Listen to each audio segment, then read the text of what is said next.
Greetings, Zimbabwe, Africa, and the world. Welcome to In Conversation with Trevor, brought to you by Titan Law. I go beyond the headlines and beyond the sensational. Today, I'm in conversation with Advocate Fadzayi Mahere, who is also a member of the MDC Alliance.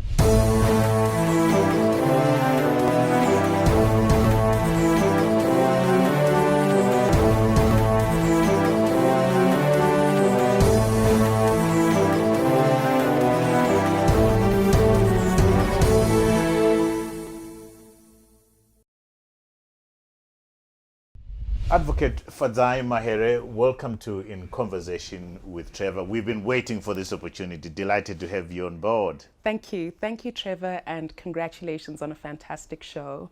I'm one of those people who watches it often, and it's just so interesting to learn so much about a wide range of people. So thank you so much for filling that space. Thank you for your kind words. Thank you for watching. Thank you for your support. Fadzayi, I've been looking at your CV and totally, blown away by what kind of a student you were at the University of Zimbabwe, studying your Bachelor of Laws, 8 first-class passes, a first-class honors for your thesis entitled Corporate Taxation, a critique of the legal aspects of corporate tax avoidance in Zimbabwe. You have gone on to go back to the University of Zimbabwe and teach. Tell me about what stands out for you when you contrast and you look at your time as a student and your time when you're now back teaching at the University of Zimbabwe. What stands out for you? Thank you very much, Trevor. I'll start by looking at what life was like as a student at the University of Zimbabwe. First of all, it was such an interesting period to be Zimbabwean and also to be a student of law. It was between 2004 and 2008, which was an extremely important period for legal developments and for democracy, political developments. It's during, we watched the Public Order and Security Act get enacted, the Access to Information and Protection of Privacy Act, the Gazetted Lands Consequential Provisions Act. All these legal reforms were taking place while we're sitting in class. And we had amazing faculty to deconstruct the principles, the theory, and the spirit of the law, what the law was, what the law ought to be. And I always say to people that I'll never forget the time when Professor Maduku came to class with his head bandaged. He'd just been beaten up terribly in that church meeting gathering they'd had, and beaten up to a pulp. But he came back to class with amazing spirit, amazing courage, and said, this is why ZANU must go, because people need to be free. And when I talk to you about constitutionalism, this is what I mean. Coming forward now to the time where I've taught at the UZ, a lot of that is still there. Amazing lecturers who spend a lot of time on these students, but obviously I look at it from quite a different lens. And I think one of the big takeaways that I've had teaching law at the UZ is what I get to learn from the students themselves, their own insights, and being able to mold what I think are important values and principles for legal practitioners to have. The need to be excellent in terms of their delivery, the need to be thorough and to be capable. You don't want to present a case for a client and the client looks at it and thinks, why should I pay for this?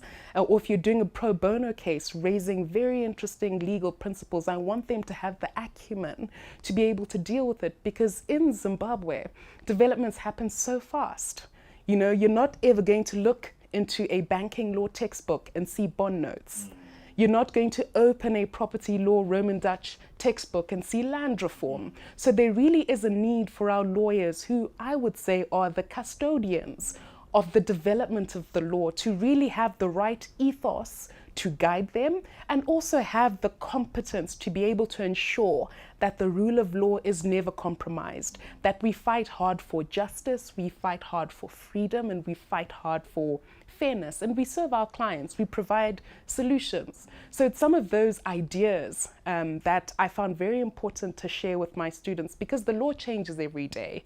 If you look at the number of amendments they've implemented in respect of so many laws, by the time you graduate, the law could look differently. But it's about instilling the right philosophical foundations in the students. And, I used my own training, I used some of my experience and my own views that I formed, when I was lecturing these students. And it was so interesting to see what came back. Some agreed with me and some didn't. Are you happy with the health of the legal profession? The room for improvement can never be filled. I think as a profession, there is more that we can do, but there's a lot as well that we are doing right. I think in an ecosystem that's dysfunctional as Zimbabwe is, there are obviously going to be problems. And I think one of the big challenges that the profession is facing at the moment is that law schools are churning out a great number of legal practitioners, and there's not enough space to absorb everyone. So sometimes the training, the on-the-job training that happens with our legal practitioners is compromised, and sometimes bad habits are passed on. But that said, I do think a lot of lawyers are doing amazing work, and in my mind, Zimbabwe Lawyers for Human Rights stands out. It's great that they're able to be on call to preserve matters of human rights where people can't always afford to pay. Your thesis, the title of your thesis, Corporate Taxation, a critique of the legal aspects of corporate tax avoidance in Zimbabwe. There's lots of tax avoidance. Have you found that thesis applicable, or you filed it away and forgotten about it? I found it very applicable, Right. and I do some work in the Fiscal Appeals Court, some tax work. But there's some key lessons just from a macro perspective, if you'd allow me to just spotlight those. There's obviously a technical difference between tax avoidance and tax evasion. So tax avoidance is when your lawyer or your accountant sits down with you and helps you look at your tax affairs and minimize your obligations. See, how you can expand certain expenditure, pay things in a certain way, and arrange your affairs in a particular way so that your tax liability is reduced. On the other hand, you've got tax evasion, where people or persons, corporate or otherwise, just don't pay tax. So tax avoidance is legal, whereas tax evasion is not. And one of the things that I was looking at in my thesis is to see how companies can minimize their tax obligations lawfully. Now, why is this important? I think it's important for Treasury to get most of its money not from squeezing corporates or people to death, because you want to leave money for people to be productive, for people to pay decent wages. So I think, especially with our tax environment currently, where there is this thrust by the minister to try and tax everyone as much as he can, 2% here, 10% there, we're increasing this. We really need to look at the health of the corporate taxation sector, because if you tax people too much, that's when you get a lot of defaulting, and that doesn't help. What you're saying, Fadzayi, sorry to jump in there, That's okay. raises the issue of, should we not have a wholesale tax reform? Is this not the time? Is this not the season? It definitely is the season. We need a wholesale tax reform, but that tax reform or transformation actually should not be done piecemeal. So it should not be an exercise that's divorced from some of the other problems that we've got in the country. So in order to have a healthy tax system where people are, paying their obligations and the money makes sense, everything else has to be working as well. It doesn't help to tax corporates to death in a currency that nobody has confidence in. It doesn't help to tax people so much that they end up, just folding up, because the tax liability is so high. It doesn't help to have a system where, the taxman can just garnish and close your account at will without due process, and companies are hamstrung from being able to trade, because, it's important for an economy to be vibrant, for there to be productivity, and for businesses to be able to do what they do best, i.e. to make money so that there's more money to go around. And then, that way, even though the tax liability might look less from a percentage perspective, for example, or, you've got more compliance, which means more money for the fiscus, and it should be money that people believe in, real money, so to speak. Right. I was still looking at your education, and then you went and did a master's in international law at Cambridge. And I'm struck by this thing that says you are awarded a Pegasus Fellowship from the Honourable Society of the Inner Temple in London. I'm like, wow, what does that mean? So the bar in the United Kingdom is divided up into various inns of court. Mm-hmm. So not only do you just have the barristers, or what we call advocates here in Zimbabwe, but they're then divided further into groups. So the different sets of chambers or the different advocates join various groups, and it becomes a collegiate atmosphere. With your inn, that's where you get training, that's where you're called, and that's where you basically have a group of people that's different from the group of people that you go to court with. Now, they also have various international programs that they host individually as inns, and one of them was this scholarship or a fellowship for Commonwealth / ex-Commonwealth pupils who are studying at Cambridge to spend time at various sets of chambers in London for a short period. I think it was just under half a year. And I was very, very fortunate to be awarded that opportunity. And I think it's at that point that my decision to become a barrister or to become an advocate, as opposed to being an attorney, or a solicitor, someone who deals with clients directly, was crystallized. I was exposed to the brightest and the best of barristers in London. I learned so much. They were so forthcoming. I told our story as well as best as I could, and just looked at some of the opportunities. And since then, some of those barristers have come back in various capacities to train lawyers and do other things. So lifetime relationships have formed fully. And, I grew. The training was world class, and I still hold myself to global standards in terms of the delivery of the work that I do. That's good to hear. And then you marshaled with Judge Padet. Do I pronounce it well? Yes, Padet. Paget. You marshaled with Judge Padet QC at Old Bailey, London's oldest criminal court. Tell us about that in 2010. It was deeply fascinating. Yeah. And to marshal is to just sit with a judge in court. So the judge will be seated here, and you're seated right next to him. You get to see the entire court process. Now, what was most fascinating about this is that they've got a jury system in the United Kingdom. So evidence is led in court. The judge controls the legal side of things, but the factual determination as to whether or not the killing took place, whether or not certain other factual elements took place, is decided upon by the jury. So it was a wonderful opportunity to see firsthand how a different legal tradition operates. And also, because so much of criminal work is actually advocacy, so it's not so much debating the law, but it's about extracting facts out of a witness, handling your witness, and learning how to cross-examine in a manner that's tight and will elicit the answers you like. It was an interesting way to pick myself apart and watch other lawyers in action from that vantage point and see what I could do better and learn some fantastic tricks of the trade. Could copy from that to the local environment? Absolutely. Cross-examination is cross-examination, whether it's in an impeachment hearing in the US, whether it's at the Old Bailey in London or at Rotten Row here in Zimbabwe. Short, sharp questions, structure, preparation. You have to be extremely detailed in the work that you do. So, the rules are all the same, but it was wonderful to see it all in action. And Judge Padet was so inspirational in the manner in which he conducted that court, because some of the crimes that come before them are the most gruesome murders, the most gruesome rapes. Do we have that kind of sort of mentoring for our young lawyers within the local environment? We do, but not in the same way, and it's something that's worth adopting. Okay. And the other thing that I think is very important to sort of pick from the English system is before a judge or before judges decide to apply to become judges and sit those interviews, I think it would be great for an opportunity to be given to judges to act as judges. So before you're full-time, see what it's like to be a judge. See whether it's your thing or not.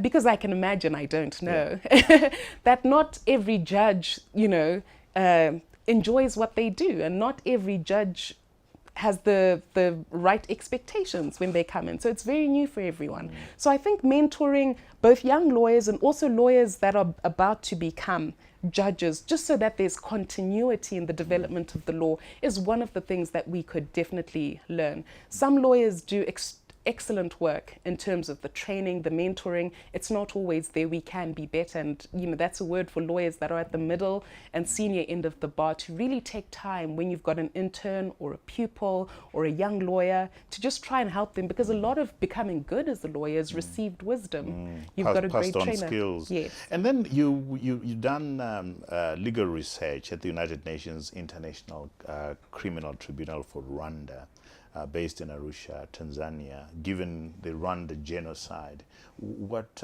one or two things made an impression on you there? The first thing, and this is directly relevant to the Zimbabwean context, is that when something as grave as a genocide takes place in your country, don't whitewash it. Don't pretend it didn't exist, didn't happen. Don't gloss over the trauma, because it always comes back.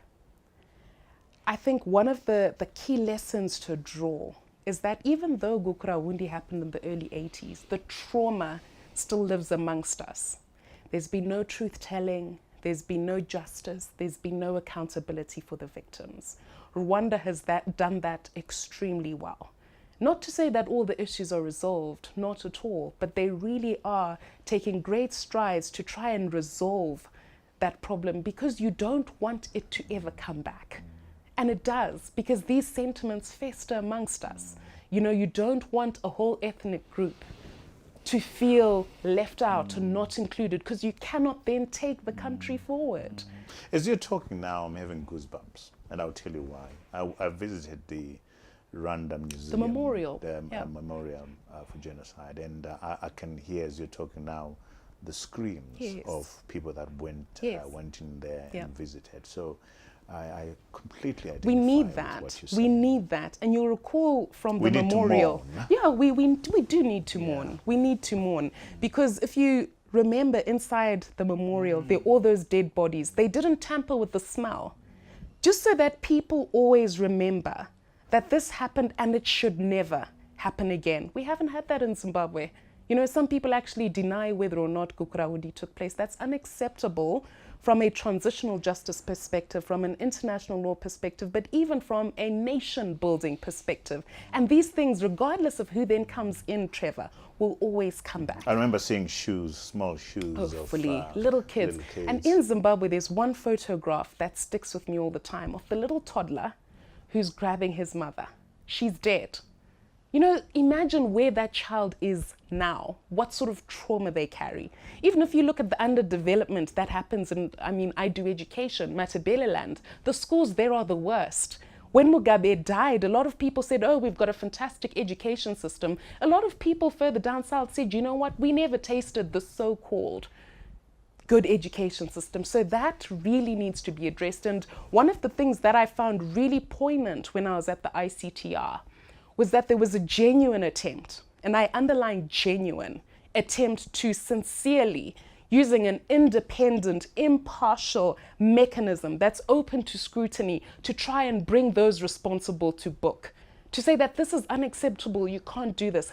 People were named. It didn't matter that you were the Minister of Information, that you're the Minister of Media during the time, because they used a lot of music, and the media was very big during the Rwandan genocide. Hate speech, that sort of language, that has to go down on record. It has to be dealt with. And they did a great job, without fear and without favor. And you then worked on another very important case, worked on the case against Jean-Pierre Bemba of the DRC. What were your key takeaways there? That is at the International Criminal Court at The Hague in Netherlands. What were the key learnings and takeaways? Now, the key learnings in that case are a bit different, and they're now a little bit technical, coming to the actual law. You obviously are aware that Jean-Pierre Bemba got acquitted in the end. After serving a bit of time. After serving a bit of time and so on.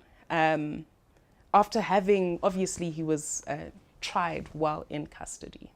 There's a need for international criminal tribunals and international mechanisms to ensure that they're not too divorced from the victims and the societies that they're meant to serve and for whom justice should be brought. There's a need to ensure that the system either updates itself to ensure that investigations are transparent and thorough. Because having worked on the trial myself, I think more could have been done by the prosecution to ensure that the case was watertight. Because as should happen in every legal system, you know, the accused person's rights in the International Criminal Court are extremely strong.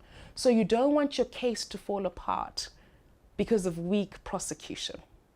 You don't want your case to fall apart because the lawyers that are handling the matter don't have the context. You really want to ensure that that's good. And I think the clarion call is that as Africans, we need to come up with our own mechanisms to enforce international criminal law.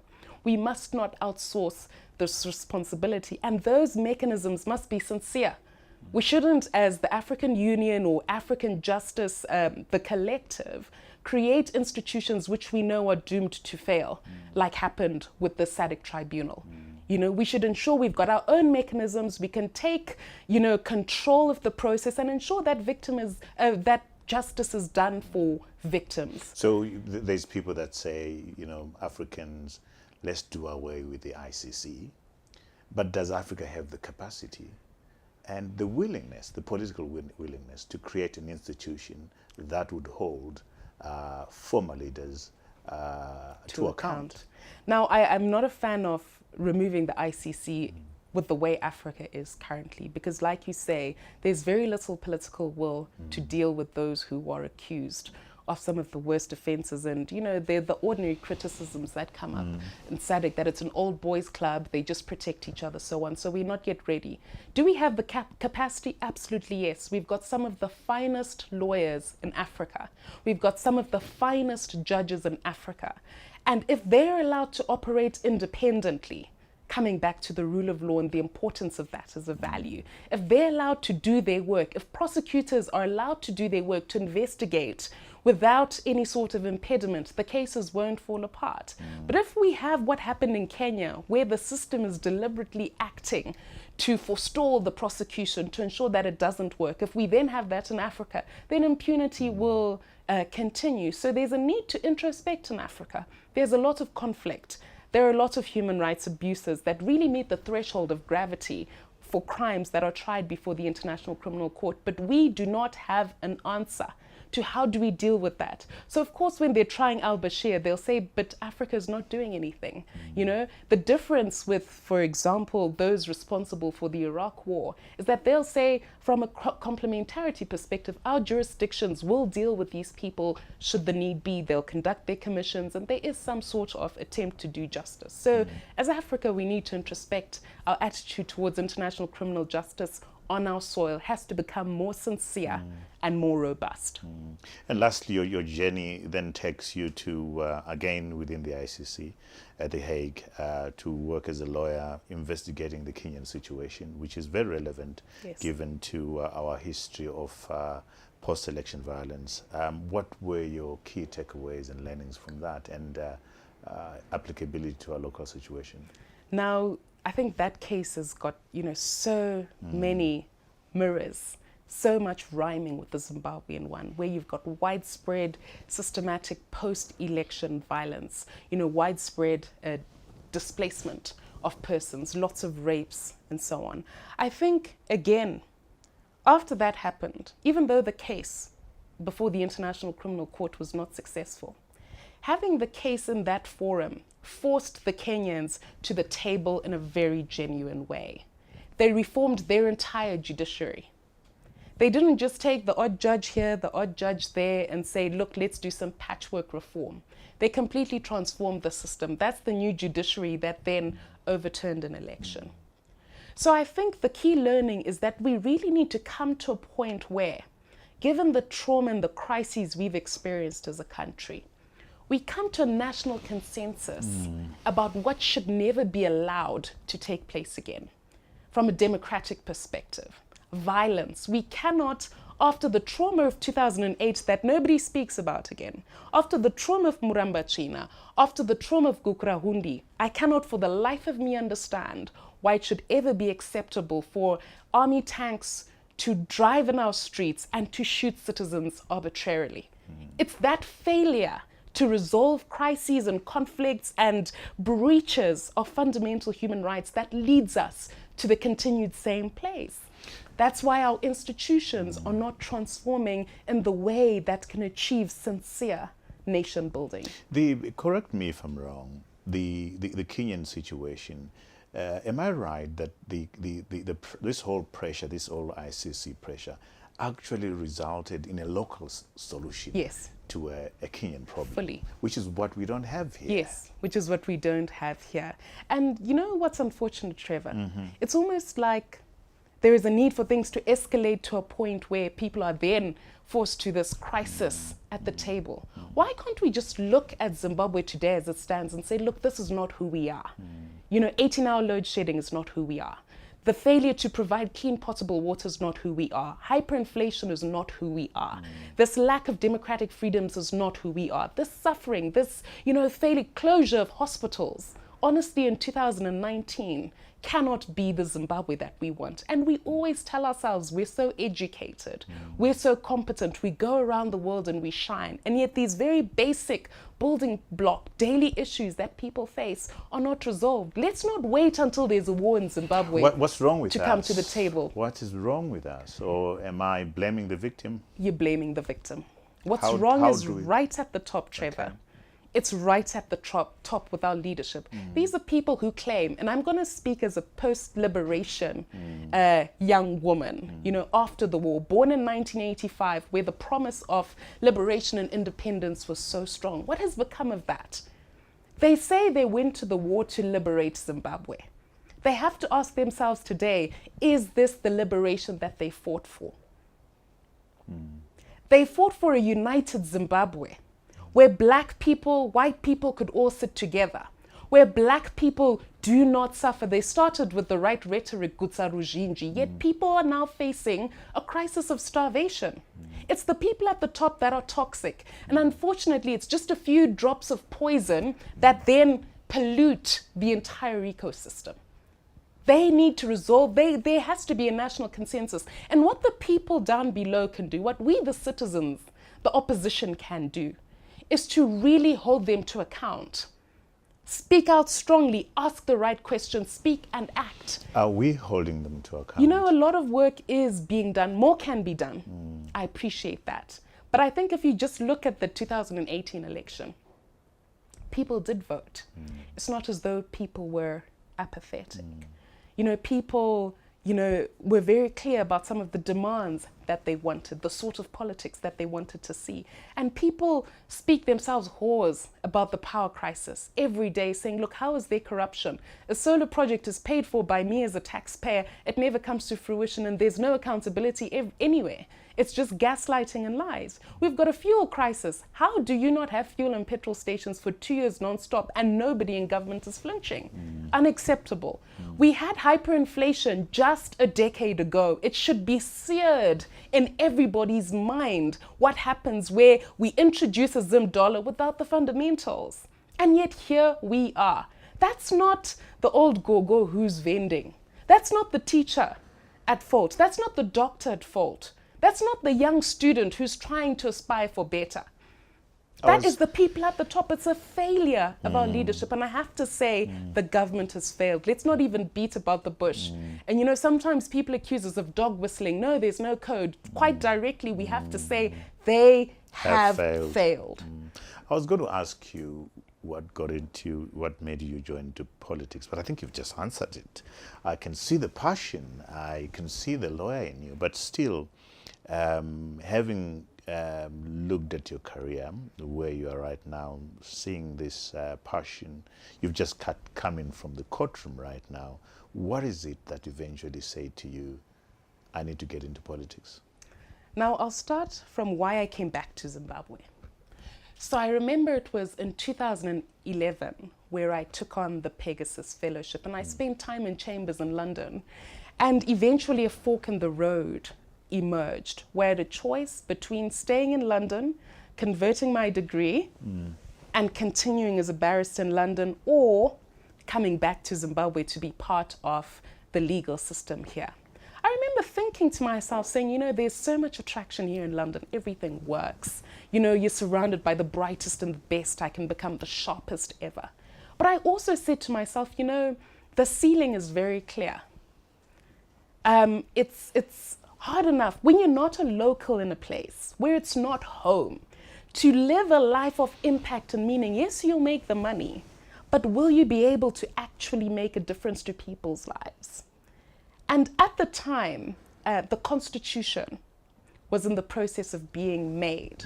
It was such an interesting and exciting time for a young lawyer in Zimbabwe. You know, the currency had stabilized, and we really must thank the Minister of Finance at the time for what he did there. Because as a young professional, it made sense to come back to Zimbabwe, and you could actually pick Zimbabwe over London. You could pick Harare.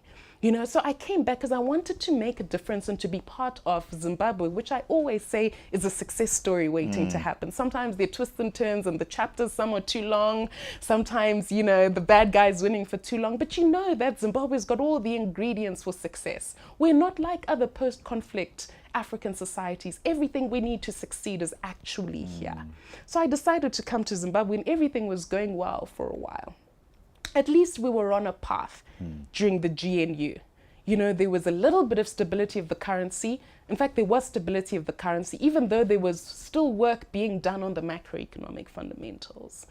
There was a sense that the country was going forward. Businesses were starting to thrive, and young people had an energy. There was something in the mood of the country at the time that was extremely exciting, and you wanted to be a part of it. I decided to come back home.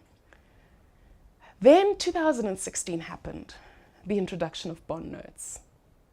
And just because the memory of 2008 was seared in my mind, you know, nobody was spared during that time. Everyone lost their savings, everyone had to start afresh, everyone was at that point where there was nothing in the shelves, things were extremely tough. We must never forget that time. You know, Zimbabweans we suffer from, you know, forgetfulness. We forget things, but let's remember 2008. And I said to myself, you know what? They're introducing a bond note.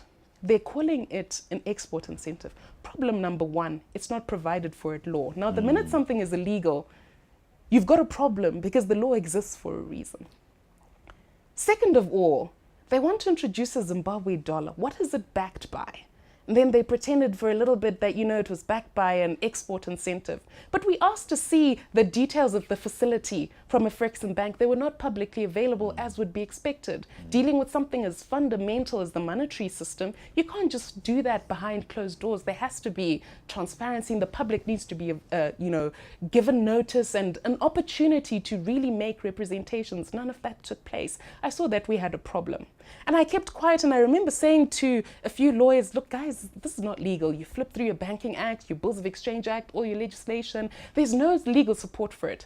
What I then did, I was still teaching at the University of Zimbabwe, was I wrote a blog on the illegality of the bond note. And I said to my students, you know, because it had just come out and the Herald announced, and I said, look, is this legal? Because one of the important facets of administrative law is to test the legality, the rationality, and the fairness of government conduct. And I wanted it to come alive for them because it's important to create lawyers that are practical and that can adapt to new situations. And I said, you know what, I'm going to put out an opinion.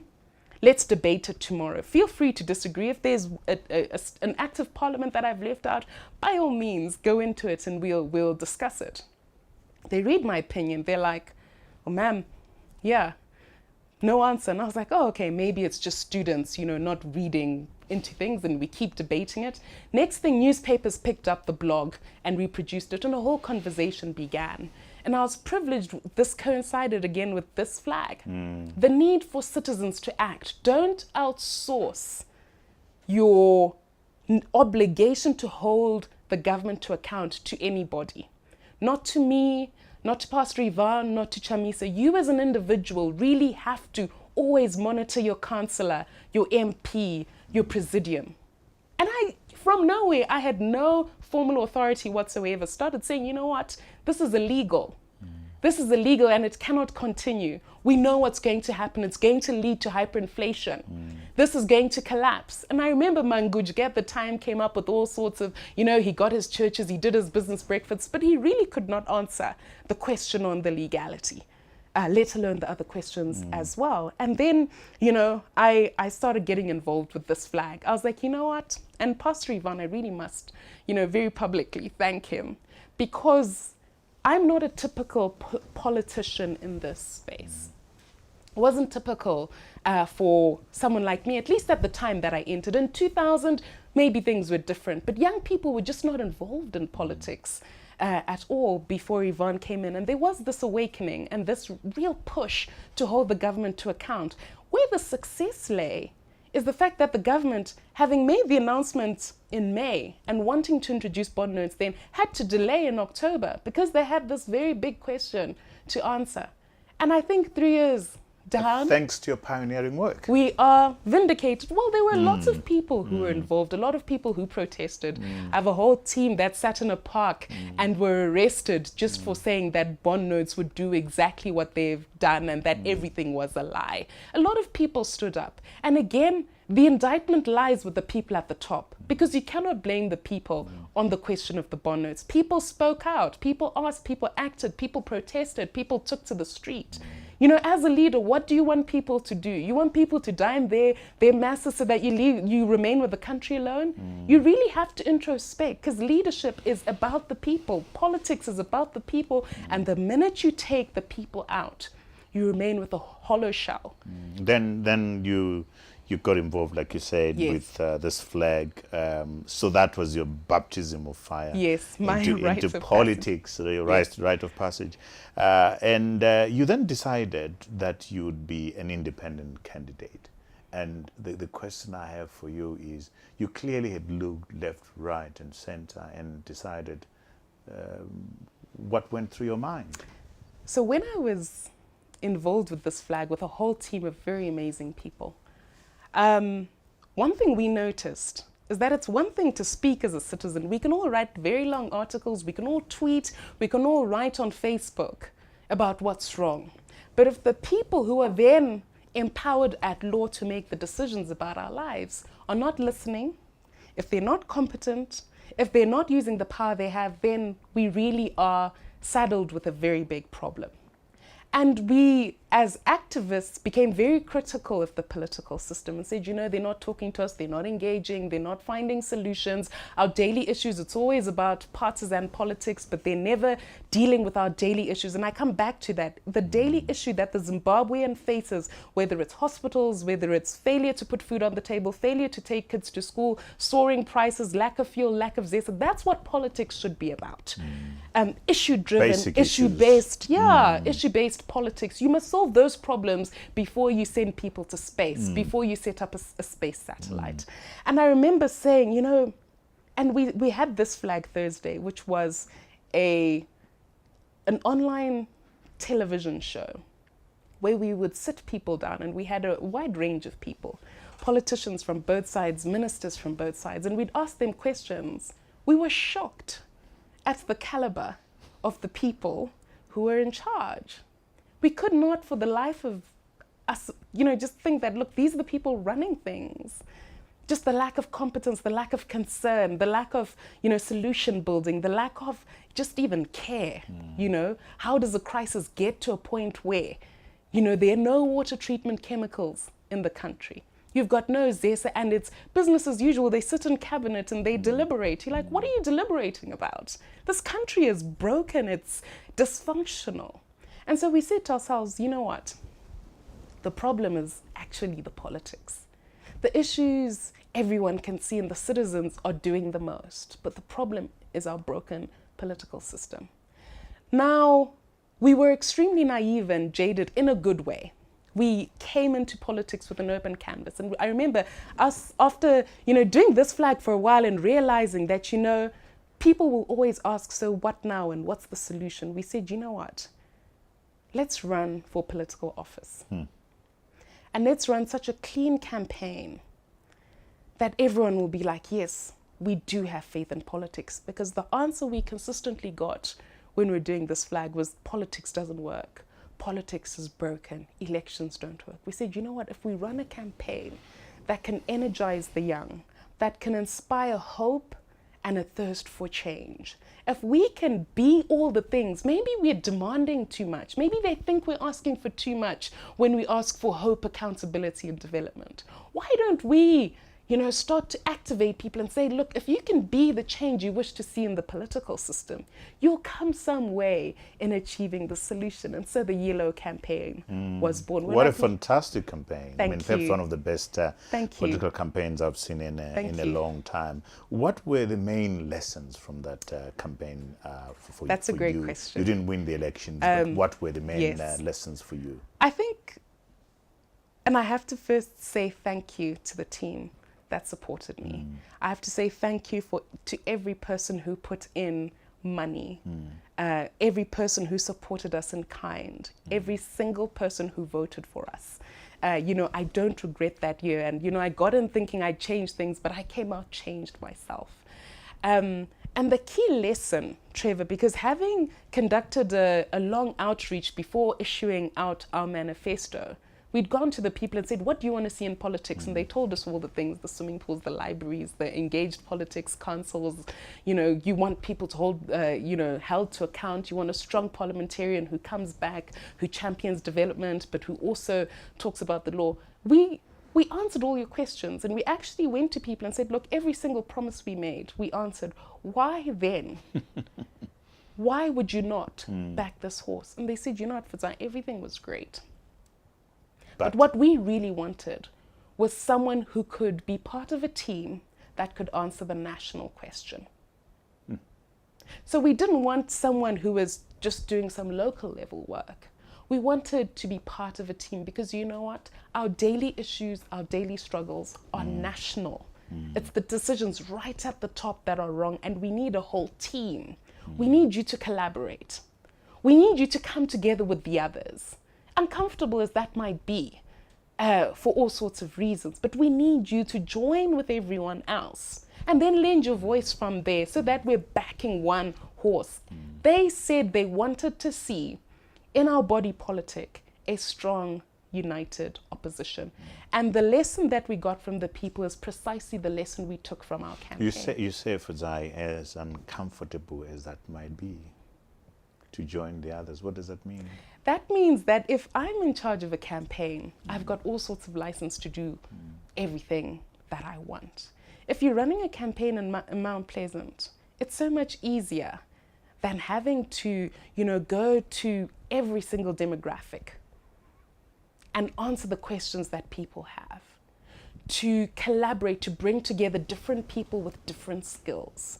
If I had a bright idea on the Yellow campaign, I'd just wake up and say, let's do this. Sometimes it would fail and we'd be like, let's move on. But when you're now part of a bigger team, you now have to work with other people. And this is a good thing. It's uncomfortable only in the sense that, processes are a lot more elaborate, but for good reason, because that's how you achieve the national consensus and can, answer the national question.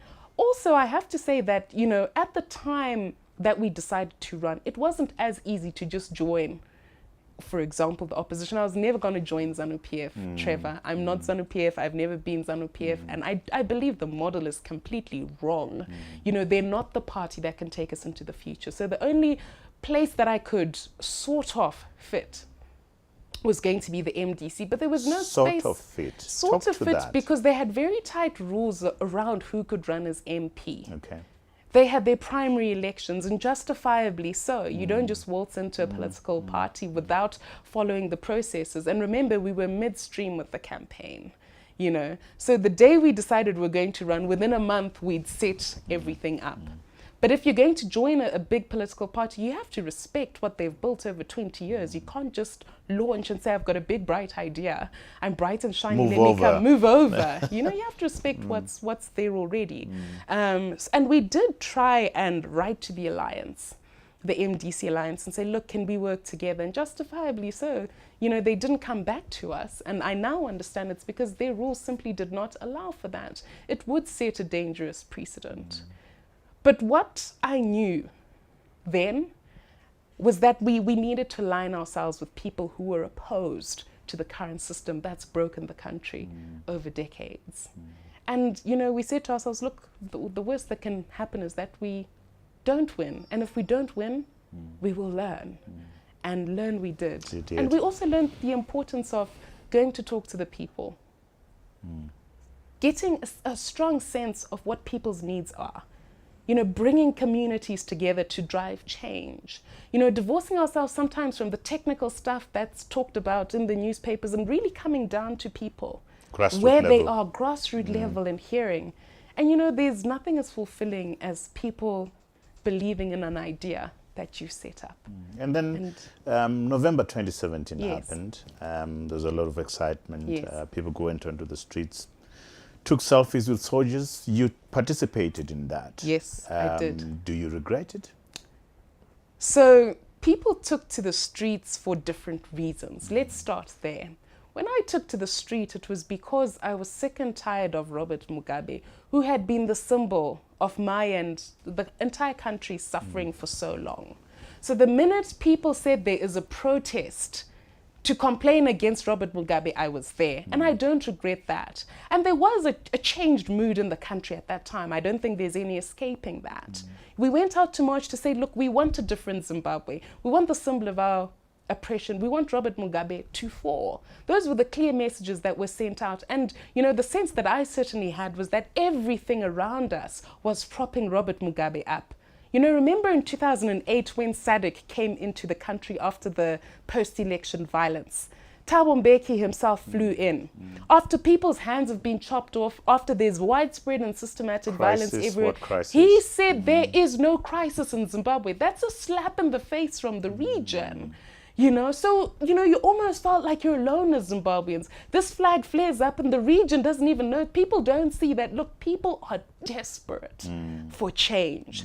You know, so when the space to have a protest came up, we're like, you know, we're the country where people can't protest. So the protest was not an endorsement of Certainly the coup? Not. Certainly not an endorsement.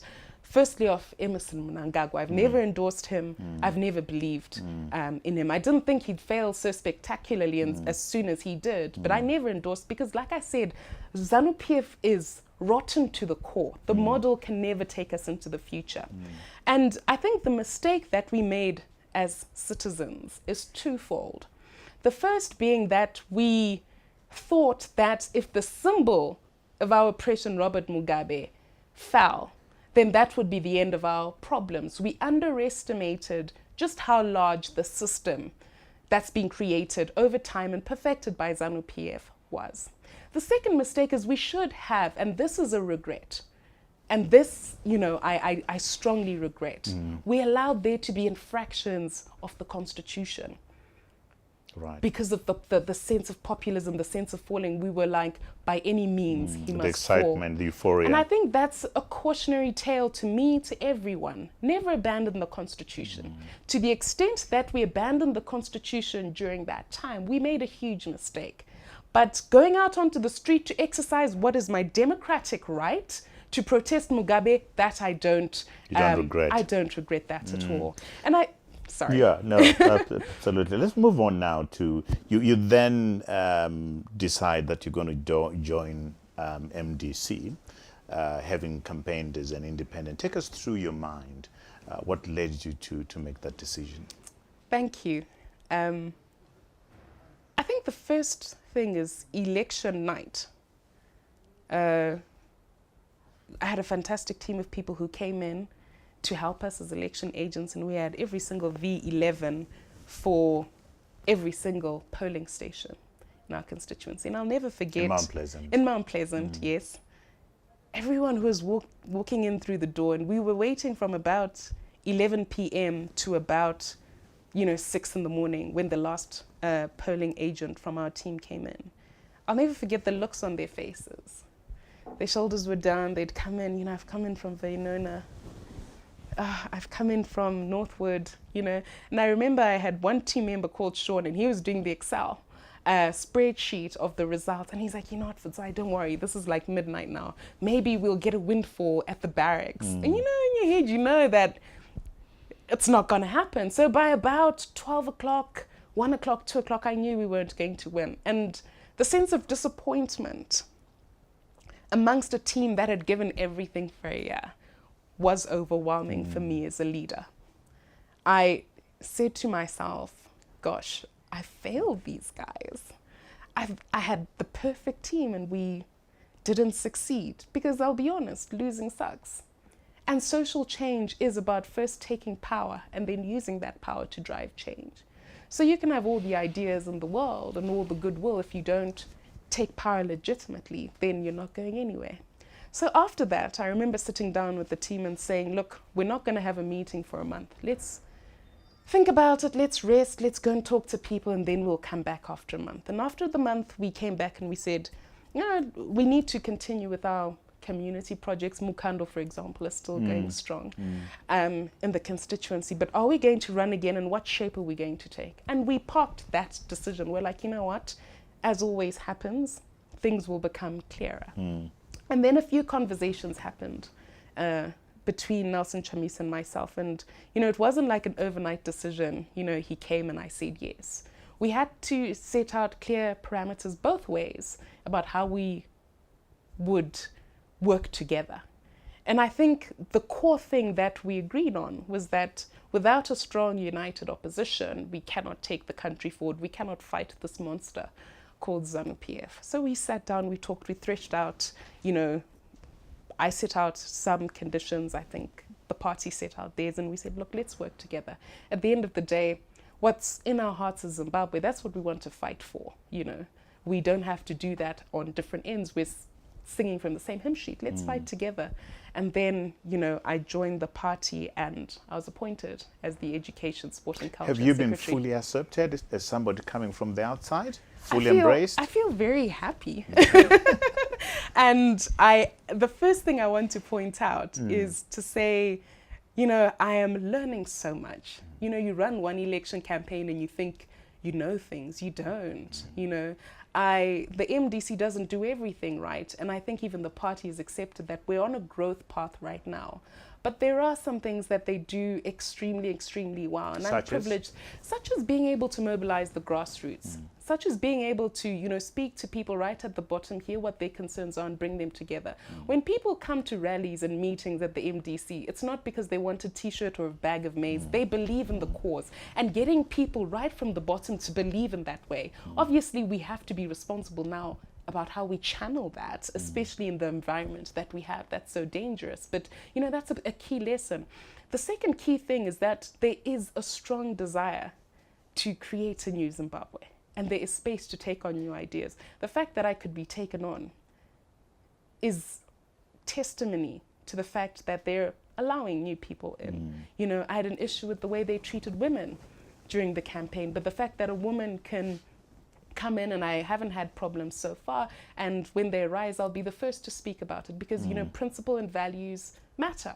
You know, the fact that people are listening, and the things that you're learning from different portfolios, you know, the need to act on local authorities and the creation of mechanisms to hold those to account. All of those are things, you know, when you're working as part of a team, Trevor, you know, it certainly is give and take. And I think I've by and large been accepted. I'm certainly having a great time. That's good to hear. That's good to hear. There's a conversation around, should we have a national dialogue? Should there be a political dialogue? Should Nelson Chamisa and Emmerson Mnangagwa be getting together to have a conversation? Where do you sit as far as that is concerned? My answer is that there are no quick fixes to change. Dialogue for dialogue's sake is not going to take us anywhere. And I think evidence that quick fixes don't work in resolving our problems as a country is, number one, the government of national unity, is the coup. It's not going to be just a quick, strung together arrangement that's going to take Zimbabwe forward. Zimbabwe needs to be transformed from the root. There has to be a genuine will, especially from those who are in power right now. Those that say they fought for our liberation, they really need to sit down and introspect and say, is this the Zimbabwe that we took to war for? So many of our colleagues passed on and died for Zimbabwe. Would they be proud if they were to look at Zimbabwe right now. Are we not, that's the second time you're asking that question, are we not beyond that? Because clearly I want us to posit to you that they are no longer doing it for the people. They are no longer doing it for the reasons that they went to the liberation struggle. They're doing it because there's something in it for them.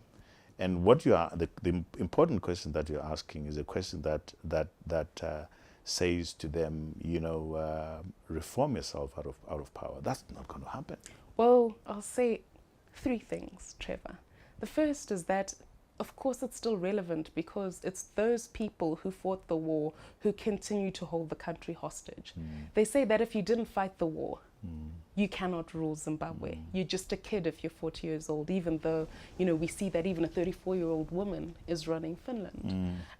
So they hold us hostage and they refuse to relinquish power. So that conversation is still relevant. It's also relevant because I think, like many Zimbabweans, that war of independence is important. It's a significant part of our history. And because a lot of Zimbabweans care about values, principles. You go back to the underlying values that you made people, lose their lives, take to the bush, leave their families. The number of people who died is huge. So we cannot just wish that away and say that doesn't matter. We have to make them account from a values perspective. Is this the liberation you fought for? The second thing is they say they won't reform themselves out of power. And I've heard that said numerous times. Now, we mustn't, as citizens or as the opposition or citizens in the opposition together, make the mistake of believing that Zimbabwe can never change, that we can never have a different government.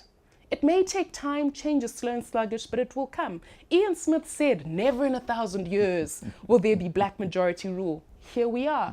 Mugabe said and believed that he'd rule from the grave, yet here we are. No bad thing lasts forever. And it's a matter of time. They might hold us hostage. It might take time for us to come to the right strategy to remove them, but eventually it's going to happen. And I think it's an indictment on a party that calls itself a liberation party, that they hold people in prison. That they imprison people with poverty, with hunger, with corruption, with injustice, with the lack of freedom. How can the same police officers that, the same styles of policing that were used during colonialism still be used now? The same legislation. MOPA echoes not only apartheid legislation, but the old Law and Order Maintenance Act. They have failed. The sanctions issue has divided us as a nation. There are those that say sanctions should stay, those that say sanctions should go. Where do you sit as far as that issue is concerned? Thank you, Trevor. And where I sit is here. You cannot use sanctions as a scapegoat for failure. So you cannot say that we're in this crisis because of sanctions. And the reason I say this is because a lot of money has been lost to corruption in Zimbabwe. 3 billion was lost to command agriculture. Now imagine if that 3 billion was used to make us more prepared for the drought that has now come. Would there be starvation? No. So the starvation was not caused by the sanctions, it was caused by maladministration, by corruption, by poor management. And I think there's a need not only to just reform, because reform is tinkering with a few things. We need to transform Zimbabwe, fix it at its root, and it's not an international issue. We need to huddle up and say none but ourselves. Let's fix the internal stuff, because attacking the problem at a sanctions level is to start really right at the top. You need to start from the bottom. Once we transform for our own benefit, once we align our own laws for our constitution, with our constitution, for our own sake, everything else will fall into place. Where do you stand? And to answer your question, where do I stand on sanctions is, once we do all that, the sanctions will be removed. They must be removed. But we have to do the heavy lifting that's necessary for them to be removed. So, not for them, but for us. But for us, absolutely. But in the interim, they are hurting us. Yes. Granted, the 3 billion stolen from agriculture through command agriculture is hurting the people. At some point, one would think that would say, to use your wording, let's huddle up as Zimbabweans and resolve this issue and concede that the sanctions in the interim are hurting our efforts to huddle up. What's your view on that? My view is that it's not the sanctions that are hurting us, Trevor. It's the corruption, it's the maladministration, it's the poor handling of the monetary crisis. You recall that GNU period that I spoke of. Yeah. You know, the sense of optimism was huge. Sanctions had not been removed at that point. Let's do good by our people. Let's fix the country. Let's invest in health, you know, because I find these sanctions so odd that they don't stop the president from flying his private jet. They don't stop Chiwenga from getting healthcare in China. They don't stop them from getting baton sticks and paying police officers and buying tear gas. They don't stop them from, you know, shrinking freedoms. And yet they're somehow blamed for our crisis. It's not sanctions that are to blame. You know, it's the corruption, it's the bad governance disease that dogs this government that's caused us to get where we are. And so if it's about huddling up, we don't start with Z, we start with the ABC. The ABC is the necessary transformation and reformation and rethinking of these institutions, flushing out all the toxins and coming back to a place where we've got solid foundations based on constitutional democracy to take the country forward. Fadzayi, if you had an opportunity, and I'm going to give you the opportunity right now, to speak directly to President Mnangagwa, what would you say to him? If you are listening, Mr. President, the first thing that I would like to say is that, you know, the people of Zimbabwe are suffering. They're suffering from hunger, hospitals are closed, there's no power, prices are going up, we're suffering from hyperinflation. We need to come to a point where the corruption stops. Stop allowing ministers to continue stealing. Let's come up with a new national consensus where we want to build genuinely. You squandered the goodwill that existed in November 2017. Can we now take a step back and put the country first for once? The opposition wants the best for Zimbabwe. Stop treating us like enemies. Stop killing people on the street. Stop killing the economy. Let's take Zimbabwe forward. Please comply with the Constitution, align laws to the Constitution, and sincerely, you know, allow people to have the freedoms that are contained in that Constitution, because you are hurting us. ZANU-PF is hurting us. And so we really call upon you to introspect. And in all the decisions that you make, whether it's on the decisions regarding a dialogue, regarding the budget, how you're going to spend money, the laws that you're going to assent to, put the people first. Liberation means people must be free, and yet currently everybody is walking around in chains created by you. Thank you for that very powerful and emotive message. Wow. What books are you reading at the moment? Great question, Trevor. I'm reading 2 and I'm in between a third. 12 Rules of Life by Jordan Peterson. I'm reading it for a second time, not because I agree with everything that Jordan Peterson says, but because I like testing my ideas about the world. Another book that I'm reading, this might fascinate you, is What Happened by Hillary Clinton. Oh, wow. Okay. She is one of the women who inspires me, but her campaign went very wrong. It's important to see why, as a woman in politics, that would be important. And then finally, Becoming, that's the one that I've just completed, by Michelle Obama. And you know why I like that book is that it tells Barack Obama's story so well. Beautiful book. And beautiful, and how hope and inspiration can really achieve transformation in the psyche of a nation. So those are the 3 books that I'm reading right now. Fantastic, fantastic. Advocate Fadzayi Mahere. Thank you so much for having me, Trevor. Have a Merry Christmas if we don't see each other before then. Thank you. Thank you. What an inspirational story. That I've no doubt is going to inspire quite a lot of young people out there. I hope so. If we can have more women in politics, Absolutely, more women in law, absolutely. I'll be so happy. We wish you all the very best. Thank you. We thank you for your being very candid, and we wish you the very best for 2020.